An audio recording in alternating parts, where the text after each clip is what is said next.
Hi! Masaganang buhay at magandang araw po sa inyo lahat. Ituturo ko po kayo sa aking bagong garden. Ako'y na-amaze din sa aking garden na ito dahil meron po siyang trellis. Tatlo po ito.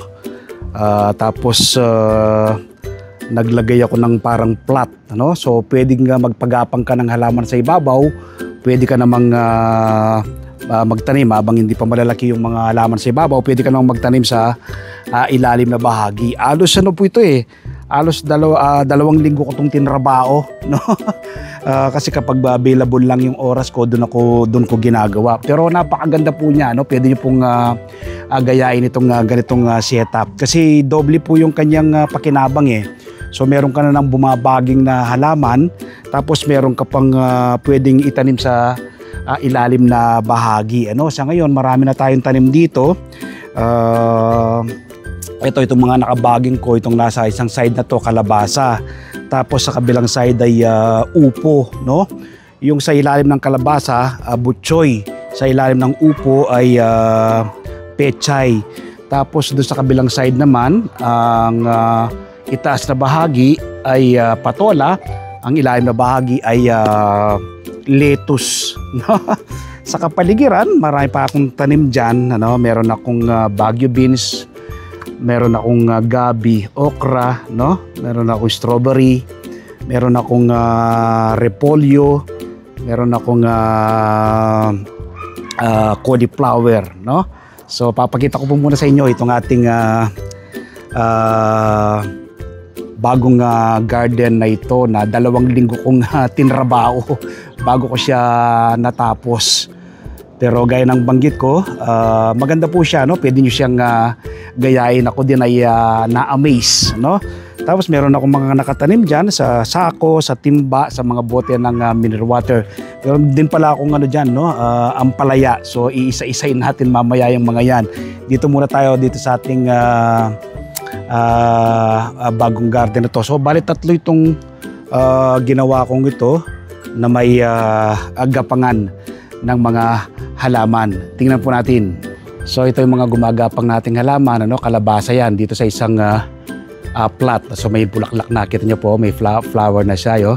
Nakatanim naman po yan ay sa plastic jar. So kita nyo po yung ilalim na bahagi, ilalim na bahagi, meron tayong bok choy. So yun po yung ating mga bok choy na yan. Sa isang plot po, nasa 100 pong bok choy ang aking tanim na yan, Masinsin ko siyang tinanim.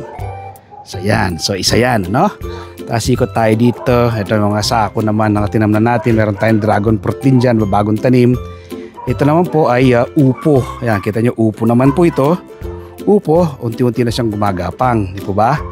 Ayan, upo, unti-unti nang gumagapang. Tapos tingnan nyo po yung ilalim na bahagi. Yung ilalim na bahagi naman po ay pechay yan. Meron isang naligaw dyan na malaki na repolyo. Hindi ko na yan tinanggal. Tingnan nyo po, di ba? Tingnan nyo po yung kanyang itsura. So yan, di ba? So isa, 2. Ito yung pangatlo. Itong pangatlo naman, ito po. Ano naman po ito? Bagong tanim lang. Ano naman po yan? Patola, yung mahabang bunga. So 2, patola. Ayan, patola. Tapos ito ay luya. Luya. Tingnan nyo rin po ito. Yan. Di ba? Ang ganda. Pwede nyo pong kopyahin nyo itong ganitong idea, napakaganda yan. Tingnan nyo po, di ba? Ito pong ginamit ko rito na pambaging, yung plastic, may plastic na matibay po ito Kahit lifetime na po ito, hindi ito masisira, Yan, tingnan nyo po. Pinagdudugtong ko lang, tapos sa ibabaw meron din siya plastic. Ayan, sa ibabaw na bahagi, ayan, plastic din po, diba? Yun. So ganyan po itong 3 to. Ayan. Pwede nyo pong kopyahin yan, ganda, di po ba? Ako rin ay na-amaze dito sa aking bagong garden na ito, So dahil po natin kasing garden, basta may space ay nagtatanim tayo. So yan po, di ba? Tapos naka-plot po. Ito, hollow blocks lang naman po yan. Hindi na, pwede naman pong tanggalin yan, di ba? Hollow block yan na dinugtong-dugtong ko lang. Ayan. Tapos marami po akong ano rito, punla pa rito. Oh. Ikutan natin ang aking punla. Yan ang punla ko. Yan, punla. Meron pa akong ano dyan. Oh. Meron pa akong ito, labanos. Oh. Yung laman ng labanos natin. Oh. May tira pa tayong punla. Dito sa kabilang side. Tingnan nyo po. Oh, yan, di ba? Oh, ito yung aking itong paligid niya. Luntian din, di ba? Ating tanim na ampalaya. Meron din akong tanim na carrots. So yan po yung ating bagong garden. I-update ko po kayo sa mga susunod na araw, no? Yan, napakaganda po niya. So, pwede nyo pong kopyain o gayain itong ganitong napakagandang garden. Ano? Minaximize ko po, wala pong nasayang na space. Hindi naman po kalaki nitong lugar na ito. Pinagamit lang po ito sa akin, hindi po ito sa akin eh. Pero dati itong tambakan ng basura, nilinis ko.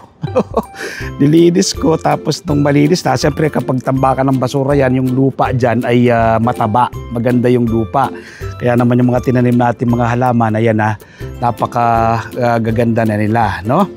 Dito sa kabilang side meron akong ube, tsaka yung aking meron akong 2 puno ng ano din sa kabila. Kalabasa na may flower at bunga na.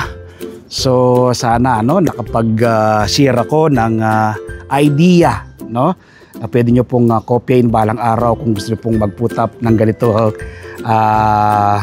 ganitong garden. Invite ko po kayo every Sunday, panoorin po ninyo yung aking TV show, Masaganang Buhay. Napapanood po yan alas 7 hanggang alas 8 ng umaga sa 1PH Signal TV, Channel 1 ng TV5.